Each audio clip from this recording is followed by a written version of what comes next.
Começa agora um programa que traz tudo sobre o livro mais lido em todos os tempos. Apresentamos O Som do Livro.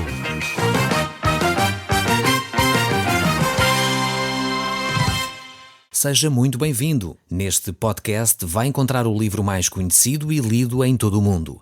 Vamos levá-lo numa viagem pela história da humanidade. Este é um audiolivro para si, para a sua família e sociedade em geral.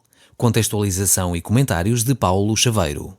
Eu sou Paulo Chaveiro e nós hoje vamos continuar a olhar para esta profecia fantástica que Daniel recebe, que na sua maioria já se cumpriram, é verdade, mas que ainda continuam a poder ensinar-nos a cada um de nós que lida com as Escrituras e que quer aprender e viver uma vida diferente. Nós estamos aqui neste capítulo que nos mostra acerca do futuro Império Medo-Persa. Daniel vivia no período do Império Babilónico e ele iria então receber uma revelação sobre o período Medo-Persa e também sobre o Império Grego. Vimos primeiro um carneiro que representava o Império Medo-Persa e depois a seguir um bode com um chifre só que representava o Império Grego e Alexandre o Grande. E depois esse bode com um só chifre desdobra-se em 4, portanto o chifre principal quebra-se e surgem de novo 4 que representam os 4 generais sobre quem foi dividido o Império Grego. Nós hoje temos mais facilidade em compreender esta profecia, porque na realidade Daniel, ao perceber, ao ver esta profecia, ele não entendia tudo, apesar de Deus já lhe ter explicado que este animal representava a Grécia, ele não compreendia uma série de aspectos. Hoje nós temos já a história para confirmar a profecia que Deus deu, e por isso torna-se muito mais simples. Agora, isso deve suscitar em nós, mais do que curiosidade, mais do que uma aula de história, deve suscitar em nós confiança na palavra de Deus, porque temos aqui na Bíblia várias profecias que já se cumpriram e cumpriram-se exatamente como Deus disse. E isso deve trazer ao nosso coração uma confiança, uma paz tremenda, percebendo que aquilo que Deus diz, Ele cumpre mesmo. Mesmo que seja quase humanamente aos olhos humanos impossível, se Deus diz na sua palavra, Ele vai cumprir. E a palavra de Deus não falha. Então diz o texto bíblico aqui em Daniel, capítulo 8, verso 13, diz o seguinte: Depois ouvi um santo que falava, e disse outro santo àquele que falava: Até quando durará a visão do sacrifício diário e da transgressão assoladora? Visão na qual é entregue o santuário e o exército a fim de serem pisados. Ele me disse: Até 2300 tardes e manhãs, e o santuário será purificado. Temos aqui um período interessante. É interessante ver aquilo que a Bíblia nos fala e os dados que a Bíblia nos vai dando. Aqui temos então um paralelismo, enfim, um simbolismo entre o período do Império Grego. Depois é dividido em 4, surge desses 4 portanto, um desses filhos de um dos generais, que é Antíoco Epifânio, que é apresenta um tipo do anticristo, é como um protótipo, um modelo daquilo que será o anticristo, e o texto bíblico nos fala que esse anticristo irá ter um domínio durante aproximadamente 6 anos e meio, 7 anos, que tem a ver com estas datas que ele dá aqui. 2300 tardes e manhãs. Então temos, de facto, estes pormenores interessantes que nos apontam para o tempo de domínio do anticristo e, ao mesmo tempo, o tempo em que Antíoco Epifânio manteve o domínio efetivo em Jerusalém. Depois adianta o livro de Daniel, no verso 15, o seguinte: Havendo eu, Daniel, dito a visão, procurei entendê-la, e eis que se me apareceu diante de mim um como que aparência de homem. E ouvi a voz de homem de entre as margens do Ulai, o qual gritou e disse: Gabriel, dá a entender a esta a visão. Veio, pois, para perto de onde eu estava. Ao chegar ele, fiquei amedrontado e prostrou-me com o rosto em terra. Mas ele me disse: Entende, filho do homem, pois esta visão se refere ao fim do tempo. Alguns aspectos interessantes nestes versículos aqui que nós encontramos aqui no livro de Daniel, capítulo 8. A primeira questão é que Gabriel mostra, ou vai explicar, Daniel esta visão, vai procurar dar-lhe a entender melhor o que é que significa esta visão. E mostra que este pequeno chifre que vai surgir é, de alguma forma, um tipo do anticristo que vai ter domínio sobre as nações. É uma pequena imagem do futuro. Antíoco Epifânio é, de facto, poderíamos dizer, um protótipo do anticristo, assim como foi Hitler, por exemplo. São pequenos vislumbres que nós temos, ou rasgos que surgem na história da humanidade, que nos mostram o que poderá acontecer à humanidade debaixo do domínio de um ditador, de um homem manipulador, de alguém que tem, com a sua capacidade oratória, condições de arrastar massas, milhares e milhares e milhões de pessoas se subjugaram a estes homens de uma forma assustadora, deificando estes homens, tornando-os deuses. E realmente é tremendo ver até que ponto chega a insanidade do homem. Como é que seres humanos são capazes de olhar para outro ser humano e pensar que afinal aqueles são deuses? Realmente alguma coisa vai de muito errado na nossa mentalidade humana. Nós vamos permitindo que determinadas coisas vão ganhando espaço na nossa vida e chegamos ao ponto de olhar para um ser humano como nós e achar que ele tem poderes divinos, e depois damos já o espaço e autoridade e poder para que essas pessoas façam barbaridades, como aconteceu na Segunda Grande Guerra, a tentativa de extermínio quer dos judeus, quer da raça cigana e todas as outras raças que não eram arianas. Realmente chega-se a pontos extremos onde vemos pessoas a cometerem atrocidades contra a humanidade. Isto fruto do espaço que nós, seres humanos, muitas vezes vamos dando a estes pequenos ditadores, que depois vão tomando mais e mais poder e assumindo esse poder de uma forma realmente manipuladora. De alguma maneira só nos ajudam a entender como é que o anticristo vai fazer quando for a vez dele governar sobre as nações. E diz o texto aqui que o anjo Gabriel aparece para dar esta explicação, uma explicação a Daniel sobre este pequeno chifre que iria ganhar autoridade. E é curioso ver também aqui como é que Daniel reage à presença deste anjo. Vejamos o verso 18, ele diz: falava ele comigo quando caí sem sentidos, rosto em terra, ele porém me tocou e me pôs em pé no lugar onde eu me achava. Aqui um pequeno à parte. Não é o foco central desta passagem, mas eu acho que é importante dizer isto.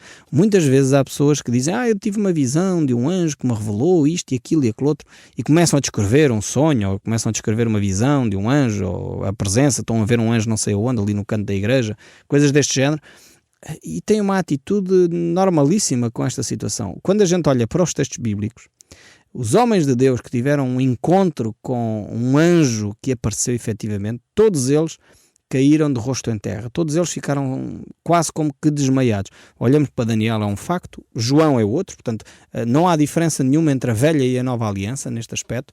João, quando tem a visão na ilha de Patmos, ele cai como que morto, diz o texto bíblico lá. Ele cai como que adormecido, como diz aqui Daniel. Fica sem sentidos. Tal é a presença, tal é o impacto que isso tem na vida física de cada um de nós. E muitas vezes vemos pessoas com uma certa leviandade a falar, enfim, daquilo que supostamente estão a ver sobre anjos. Fique pelo menos com alguma atitude crítica, não é cético, é crítico.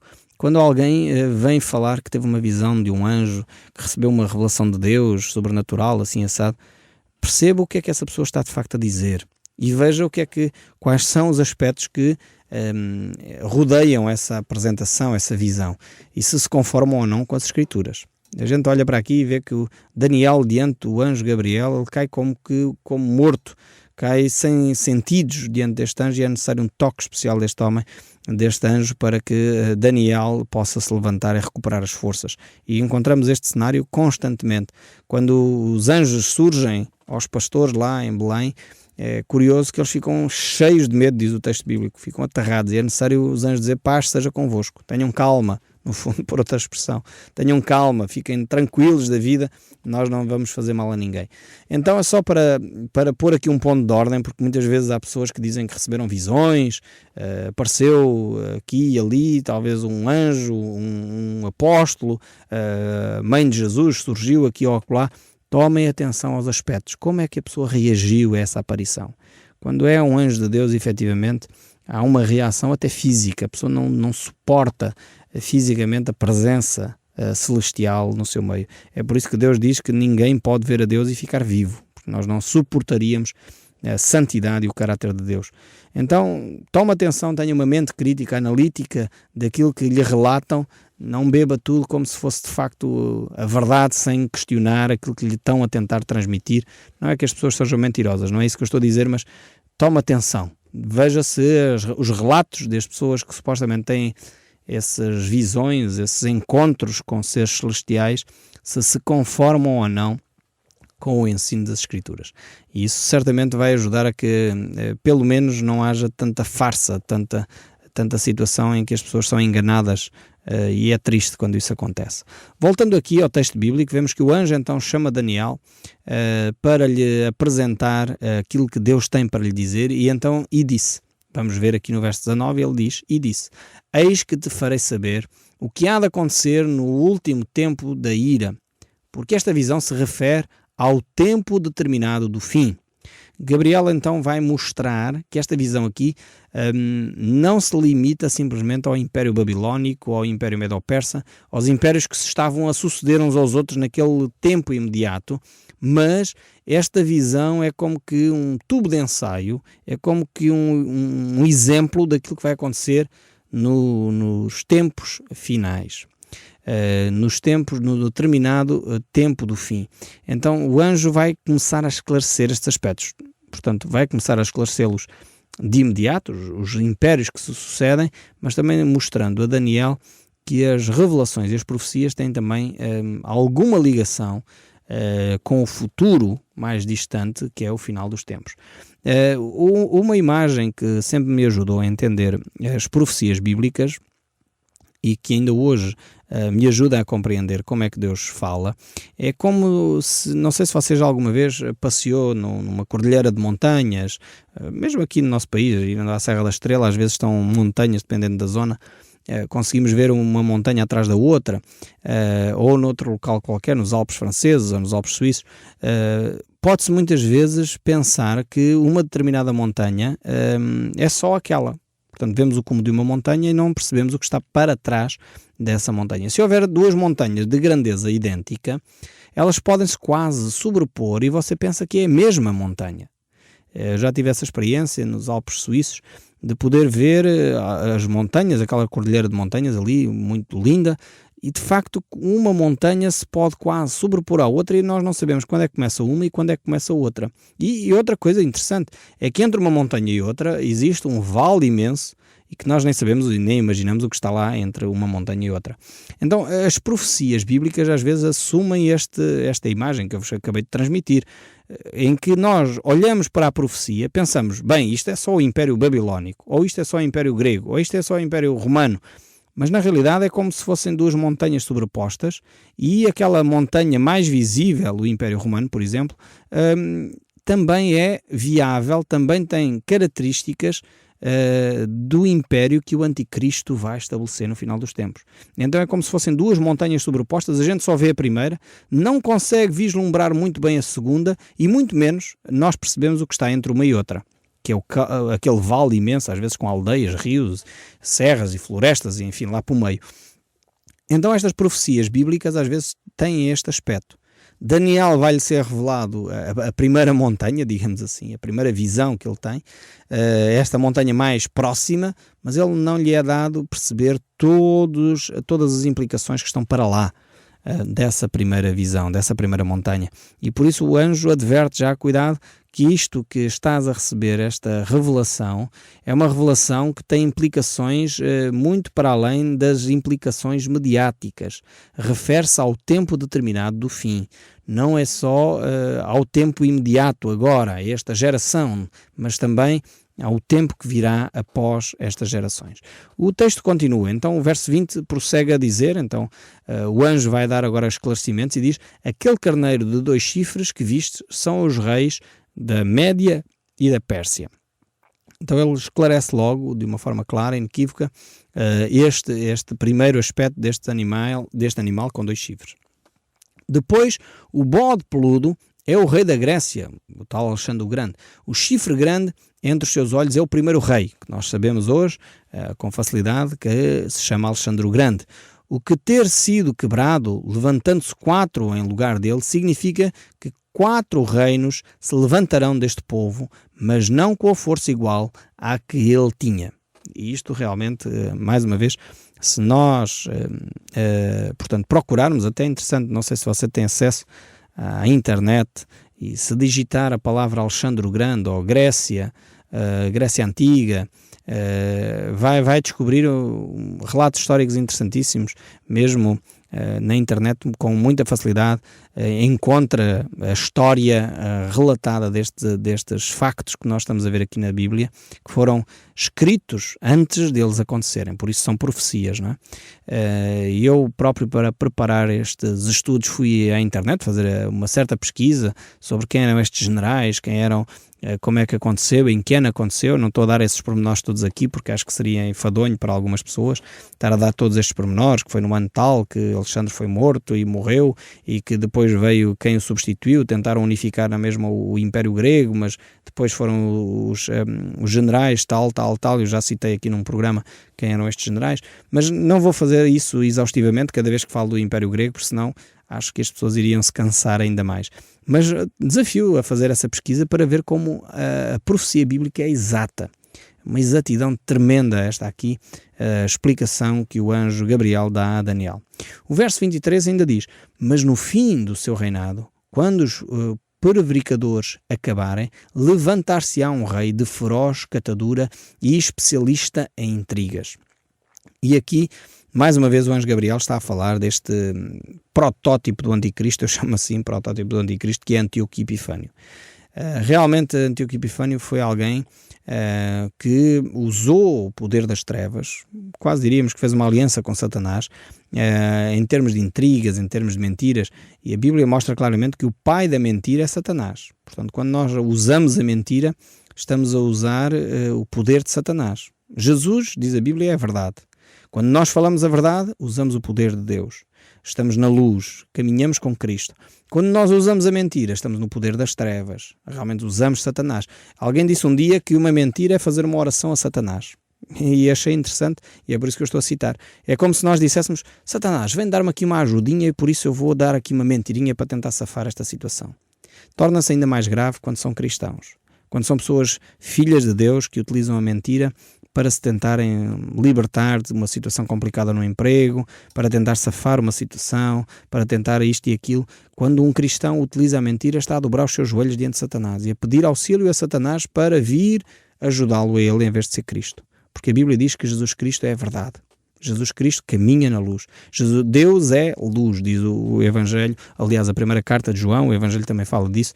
Deus é luz e nele não há trevas algumas. Então realmente nós precisamos de entender que quando os líderes políticos usam a mentira, estão ao serviço do diabo, estão ao serviço de Satanás. E aqui Antíoco Epifânio realmente usou esse poder das trevas, da intriga, da mentira, para conquistar o seu poder. E Jesus nos mostra em Mateus 24, que os falsos cristos, os falsos mestres, os falsos profetas, eles virão para enganar a muitos. É por isso que às vezes, ainda hoje estava a falar com a minha esposa sobre isto, quando às vezes nós vemos determinadas pessoas que se dizem apóstolos, se dizem bispos, se dizem pastores, se dizem padres, se dizem líderes religiosos, e o que fazem é enganar a muitos. Extorquem dinheiro às pessoas, cometem falsidade, engano, e nós verificamos isso. Jesus disse isso: pelos seus frutos os conhecereis. E Jesus diz que no final dos tempos muitos falsos cristos, muitos falsos mestres surgirão para enganar a muitos. E nós, filhos de Deus, temos que ficar firmes na palavra, firmes naquilo que é o ensino de Deus, para não sermos enganados. É por isso que eu sempre digo, quando as pessoas me perguntam: Paulo, qual é a igreja certa então para visitar, para frequentar? Nós temos que olhar para as Escrituras. A igreja certa é aquela que fala a palavra de Deus. É por isso que eu nunca dou um nome de uma igreja. Nunca digo: vá visitar a igreja evangélica não sei de onde, vá visitar a igreja católica não sei de onde. Eu não digo isto.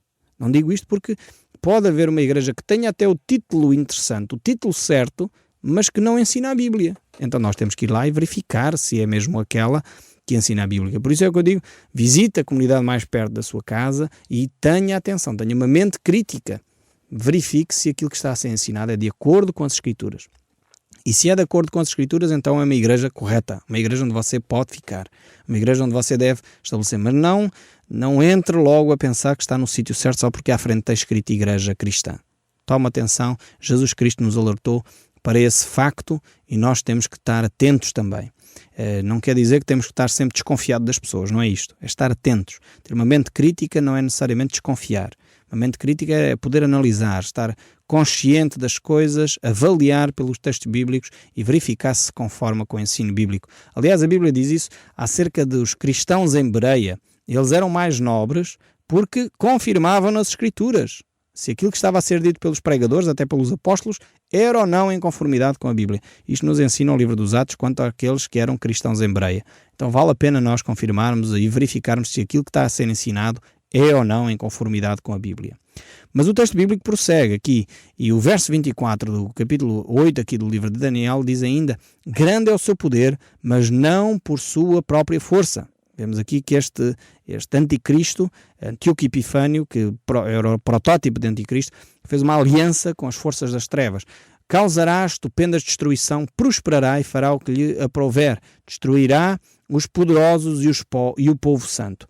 Vemos realmente esta associação que o anticristo vai fazer com Satanás. O verso 25, por sua astúcia, nos seus empreendimentos, fará prosperar o engano. No seu coração se engrandecerá e destruirá a muitos que vivem despreocupadamente. Olha aqui, atenção a este aspecto. Pessoas que vivem tranquilos, despreocupados, não querem ter o trabalho de analisar. Então diz aqui o texto bíblico, o anticristo vem e enganará e destruirá esses que vivem despreocupadamente.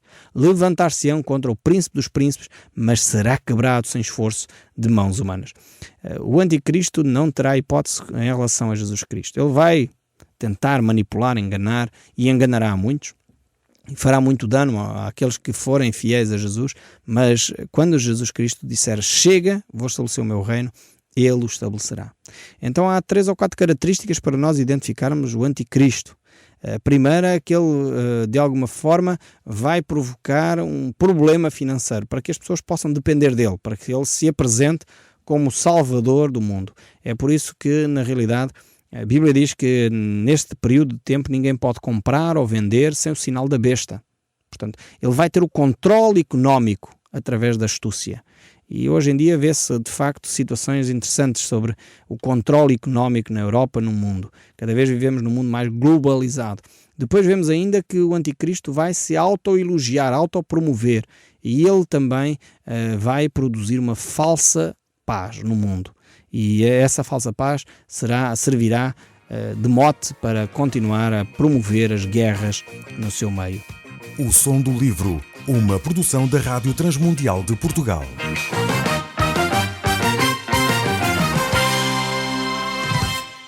RTM. Conhece todos os nossos programas em rtmportugal.org. Uma produção da Rádio Transmundial de Portugal.